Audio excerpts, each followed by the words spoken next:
Hello guys, welcome back to the channel. My name's Lee and I'm a DIY electric skateboard builder.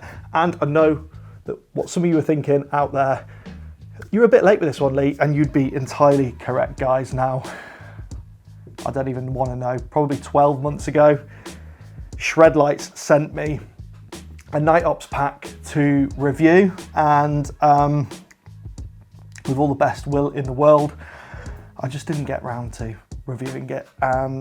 That is my fault. A lot of that, the reason is my fault, but you know what it's like, guys. I'm really busy, and then lockdown happened and there was no unnecessary movements, and we're only allowed out for an hour a day to exercise. And then I went back to work and work was crazy, and I've been trying to keep up with the upload schedule. Anyway, I'm full of excuses, guys. I should have really done a video about these sooner. I was looking around on YouTube at some of the other reviews of these lights, and there are so many decent reviews of these lights that really, what more could I say about them that hasn't been said before? I do have a lot of experience with Shredlights. In fact, here I've got one of the original Shredlights. I did buy these with my own money 3 years ago, and these were absolutely brilliant for me at the time. I never had any of the problems that other people had with them dying or falling off mid-ride. These were on my Icarus build for a long time. So I do have some previous experience with Shredlights. And let me tell you, when they sent over the new SL200 and I put them together, I realised that there was a lot different with this light. But I think what a lot of people haven't talked about is actually what's inside one of these and what makes it better than the first one. Now, there is no doubt that these are definitely a massive improvement over the first generation lights. I can't even remember what the first generation is called, but nobody's looked inside and said, this is why it's better. I mean, we know the specs from the website, but it would be good to look inside. Coincidentally, whilst I was thinking about this, I went out for a ride with Kieran the other day and it was wet. And unfortunately, now let me find it. I think it's this one. Yeah, it's this one. Unfortunately, I had these lights on, they weren't even switched on. And because I ride an electric mountain board, due to the vibrations, this plug cap had come away from the light and rain got into the charge port. When I got home and I opened the boot of my car, the trunk if you're in America, this light was flashing on and off and I couldn't turn it off, so I had to let the battery drain. And I think that this light is dead, unfortunately. That gives me a good opportunity to open this up and have a look what's inside, because, well, we've got nothing to lose. Maybe we can even see how it died and hopefully fix it. But I don't know, but it'd be interesting to have a look in here, wouldn't it, guys? So without further ado, let's open it up and have a look what's going on. Right then, so obviously, as you can see, that's a new light, and that's what mine looks like after a bit of action. And there's the original one. Now, I don't know how you actually get into these lights, but from what I've seen of the promotional material, that's like a lock-in rubber ring.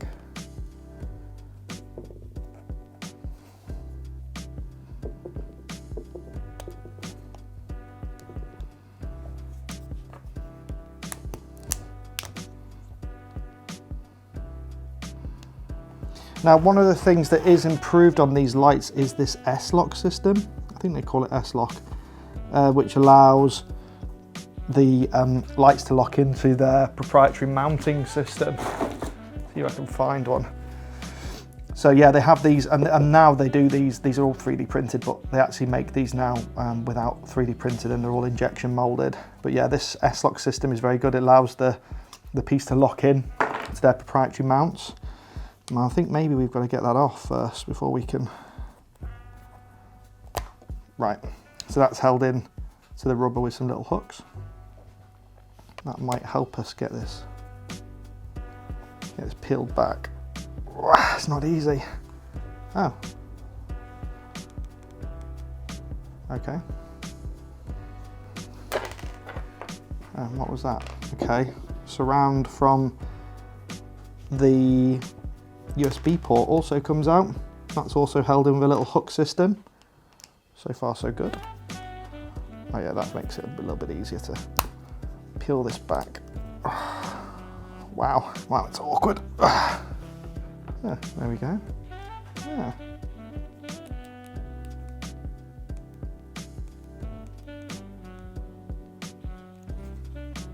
It wants to light up, but no. So yeah, that is like a uni body piece of rubber that slides over the whole light. And you know, that's going to afford a lot of protection to the unit. If we look inside, there's, you know, you can see there's nothing. I've been riding this in the rain and the mud. There's no rubbish down here. But I guess something got in the charge port, which is annoying. Right, I do see some silicone down here sealing something up. I might need something a bit more substantial to get that out. I see wires. Oops, I think I've pulled the positive wire from the battery off the board. See, this is the problem when you're opening electronics and you don't know how they go together. Things can be not so easy. So I see these black lugs holding the lens in, but I don't know. I literally have no idea whether that's for a tool or whether they're sort of press fit. Surely they're press fit. All I'm doing is just deforming the plastic. So this is like a sandwich arrangement. That's the circuit board here with the light on it. And in here is the battery and probably some more circuitry. That clips on, and it looks like that lens clips on, and together they clip around the circuit board. I don't know how to get that off though, in a way that won't damage. Oh. Well, that came off easier than I was expecting.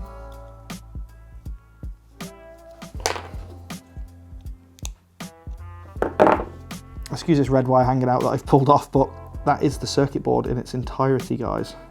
I think so, possibly. I don't see why there's probably no need for any more. Can we get the PCB off? Yeah, it's coming. Nice. Wow, I see. I took the positive and the negative off. The battery's well and truly siliconed in there. And hopefully this is like a tray that we can... Oh. Yeah, they don't want you getting that battery out.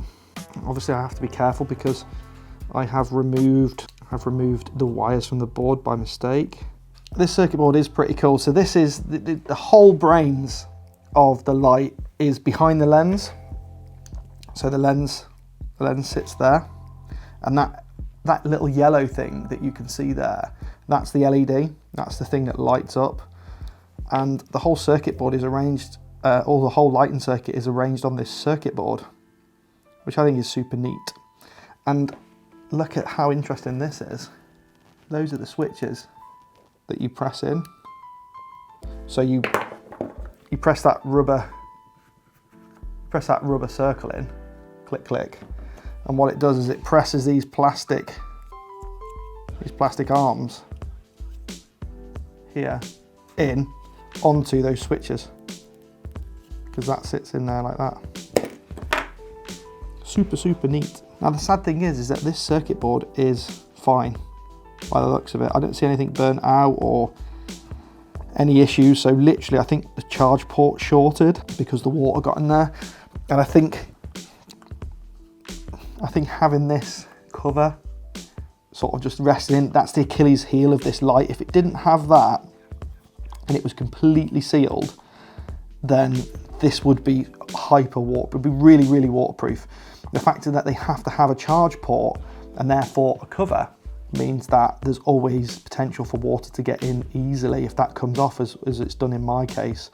Now, you know, you've got to charge the device somehow, so that's why they need a charge port. But I think it'd be super neat if in the future they incorporated wireless charging into these, and then they didn't have to have that, and you could just rest this on top of a wireless charging pad and it would charge the light.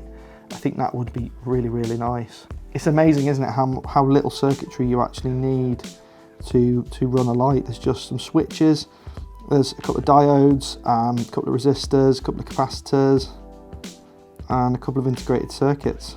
I really wanted to get in here to see what the battery capacity was, or to verify the battery capacity, because they actually tell you what the battery capacity is.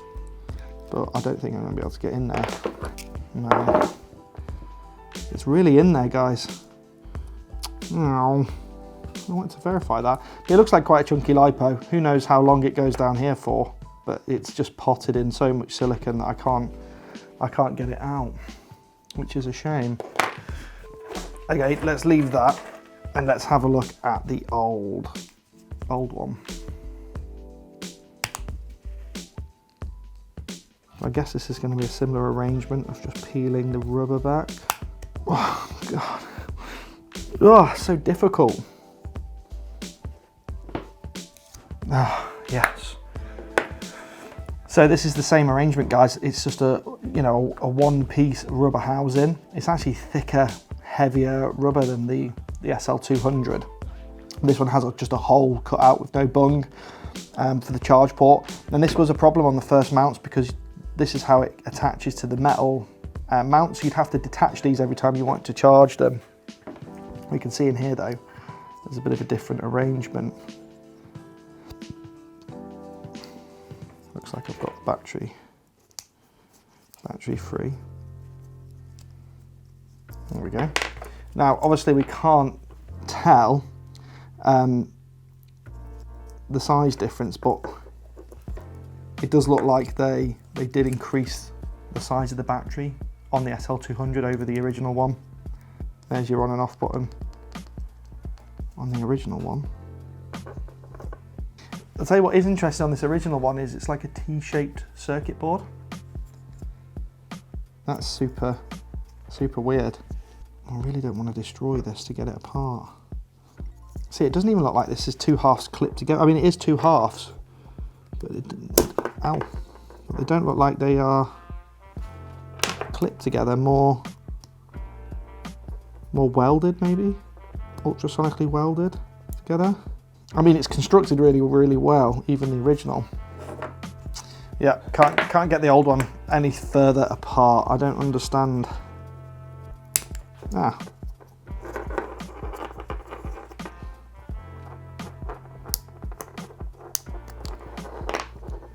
Oh, damn. It was glued, super glued together. I can smell it. I can smell I think you guys in America would call it CA glue, but we call it super glue. So it's two halves that were super glued together. That's interesting. Can I get the lens off? Yay. Yeah, no wonder I was struggling to get it off. And well, there is the V1 circuit board. It's got Kyle's name on it, look. Kyle one.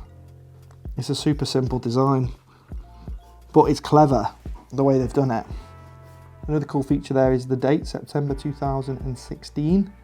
The LED on the original one is bigger and it has its own dome lens on it. And that one looks a bit smaller. That doesn't mean anything. That doesn't mean that, you know, this pumps out less light than this. I think it's just interesting. They changed the LED type, they changed the lens, and they've miniaturized the circuitry all onto the back of the light. And there are actually other lights inside here. There's an LED 2 and an LED 1 somewhere. I see LED 2, but not LED 1, that's LED 3. And it's the same on this one actually, look. The main LED is LED 3. There's an LED 2 down here. I really like the way they've done this as well. So on the original, they brought the power to the end of this main circuit board, and they've just soldered through the other circuit board onto it to provide the power. I mean, it is a simple design, but it's quite clever. I think both of these designs are really clever actually. And you can sort of see the way the company have gone. They've gone from like their first, the very first board, which was probably easier to manufacture and sell, to a miniaturized version where everything is on one board. And this board would actually give them options in the future to do different stuff. You don't actually have to have a light shaped like this. You could repackage these into something else, into a different type of module. And maybe you could even have an array of them or something. You could do some super cool stuff with these boards. They're amazing. So guys, that's it. I think that's about it really. Version 1, SL200, which is version 2. What a difference. What a difference indeed. So then guys, there you go. That's what's inside the Shredlights SL200. What do you think? I was quite impressed with the way that they've done this and the way it's constructed. Like I said to you, for the next version, I'd really like to see wireless charging so they can completely seal the unit up and then there's no no way of water getting in. I think that's the only way really that water can get into this housing currently, is through that charge port hole. So that is something I'd like to see upgraded. Other than that though, this is a fantastic light, and if you want a set of these, I would encourage you to go to Shredlights. I'll leave a link in the description to grab yourself a set. I do have a discount code, I forget what it is, I think it's Lee10 for 10% off. I never check the affiliate sort of marketing stuff. I'm not really into all that sort of stuff, but I do believe in the lights and I do believe in what the guys are doing, so I would encourage you to collect a set of these and use them on your board to be seen at night as well as to see stuff yourself. So if you're into all that and you want to ride at night, I definitely recommend these lights. Other than that guys, thank you very much for watching, and I'll see you on the next one.